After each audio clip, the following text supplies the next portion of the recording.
General గా పగలు 12 గంటలు రాత్రి 12 గంటలు ఇలా రోజులో మొత్తం 24 గంటలు రాత్రి పగలు ఏర్పడతాయి. ఇది కొత్తగా నేను చెప్పడం కాదు, అందరికీ తెలిసిందే.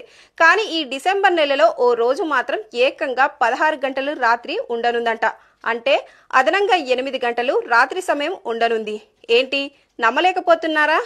అయినా ఇది నేను చెప్పేది కాదండోయ్, స్వయంగా ఖగోళ శాస్త్రవేత్తలే ప్రకటించారు.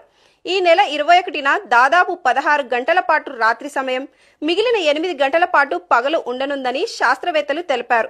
సాధారణంగా ఇలా జరగడాన్ని అయనాంతం అని పిలుస్తారని, అయనాంతం ఏర్పడిన రోజున భూమి ఉత్తరార్ధ గోళం సూర్యునికి ఎక్కువగా దూరం వెళ్తుందని వెల్లడించారు.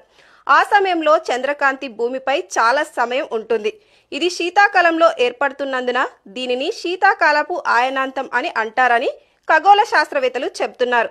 మొత్తానికి ఈ 21న జరగబోయేది అరుదైన ఘటన అని చెప్పవచ్చు.